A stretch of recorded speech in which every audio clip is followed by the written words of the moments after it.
പൊന്നളിയ ഒരു home loan എടുത്ത് വീട് വെച്ചിരിക്കുന്ന വ്യക്തിയെ സംബന്ധിച്ച് ഏറ്റവും ഇമ്പോർട്ടന്റ് ആയിട്ടുള്ള ഒരു കാര്യമാണ് ഞാൻ ഷെയർ ചെയ്യാൻ വേണ്ടി പോകുന്നത്. ഇതുവരെ നിങ്ങൾ എന്റെ പേജ് ഫോളോ ചെയ്തില്ലെങ്കിൽ ഇതുപോലെ ഇൻഫോർമേറ്റീവ് ആയിട്ടുള്ള വീഡിയോകൾക്ക് വേണ്ടി സാൻഫിക്സിന്റെ പേജ് ഒന്ന് ഫോളോ ചെയ്യുക സുഹൃത്തുക്കളെ. സംഭവം മറ്റൊന്നുമല്ല, കേരള സംസ്ഥാന സർക്കാർ നിങ്ങൾ എടുത്തിരിക്കുന്ന ലോൺ അമൗണ്ടിന്റെ 25% സബ്സിഡി നൽകാൻ വേണ്ടി പോവുകയാണ്. ഇനി 2 ദിവസം മാത്രമാണ് ഈ ഒരു സ്കീമിനായിട്ട് അപ്ലൈ ചെയ്യാൻ വേണ്ടി ബാക്കിയുള്ളത്. അപ്പൊ ഈ ഒരു സ്കീം എങ്ങനെയാണ്? നിങ്ങൾക്ക് ഏതെങ്കിലും കാരണവശാൽ നിങ്ങളൊരു ഹോം ലോൺ എടുത്താണ് നിങ്ങൾ വീട് വെച്ചിരിക്കുന്നതെന്നുണ്ടെങ്കിൽ 3 ലക്ഷം മുതൽ 12 ലക്ഷം വരെയാണ് നിങ്ങളുടെ വാർഷിക വരുമാനം എന്നുണ്ടെങ്കിൽ നിങ്ങൾ വച്ചിരിക്കുന്ന വീടിന്റെ ഒരു വലിപ്പം 1000 സ്ക്വയർ ഫീറ്റിനും 1700 സ്ക്വയർ ഫീറ്റിനും അകത്താണ് എന്നുണ്ടെങ്കിൽ നിങ്ങൾക്ക് 25% ടോട്ടൽ ലോൺ അമൗണ്ടിൽ നിന്നും സബ്സിഡി ലഭിക്കാൻ വേണ്ടി പോവാണ്.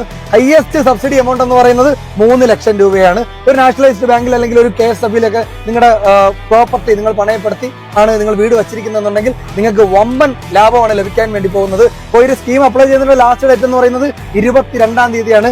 കേരള സ്റ്റേറ്റ് ഹൗസിംഗ് ബോർഡാണ് ഈ ഒരു സ്കീമിന് നേതൃത്വം നൽകുന്നത്. അപ്പോൾ കേരള സ്റ്റേറ്റ് ഹൗസിംഗ് ബോർഡിന്റെ ഈ സ്ക്രീനിൽ കൊടുത്തിരിക്കുന്ന വെബ്സൈറ്റ് നിങ്ങൾ വിസിറ്റ് ചെയ്യുകയാണെന്നുണ്ടെങ്കിൽ ഈ സ്കീമിനെ കുറിച്ച് നിങ്ങൾക്ക് കൂടുതൽ ഡീറ്റെയിൽസ് മനസ്സിലാക്കാനായിട്ട് സാധിക്കും. വെബ്സൈറ്റ് വിസിറ്റ് ചെയ്ത് 3 ഡോട്ടിൽ ക്ലിക്ക് ചെയ്ത് സ്ക്രോൾ ഡൗൺ ചെയ്ത് താഴെ വരുന്ന സമയത്ത് ലോൺ ലിങ്ക്ഡ് സബ്സിഡി സ്കീം എന്നൊരു ഓപ്ഷൻ കാണും. ആ ഓപ്ഷൻ ക്ലിക്ക് ചെയ്യുകയാണെന്നുണ്ടെങ്കിൽ നിങ്ങൾക്ക് ഈ സ്കീമിനായിട്ട് അപ്ലൈ ചെയ്യാനും കൂടുതൽ ഡീറ്റെയിൽസ് മനസ്സിലാക്കാനും സാധിക്കും. അപ്പോൾ മാക്സിമം ഇന്ന് തന്നെ അപ്ലൈ ചെയ്ത ശേഷം കേരള സ്റ്റേറ്റ് ഹൗസിംഗ് ബോർഡിന്റെ ജില്ലാതല ഓഫീസുകളിൽ വിസിറ്റ് ചെയ്യുക. കോൺടാക്ട് ഡീറ്റെയിൽസും മറ്റും ഞാൻ വീഡിയോയിൽ കൊടുത്തിട്ടുണ്ട്. മാക്സിമം ഷെയർ ചെയ്ത് കൊടുക്കുക. താങ്ക്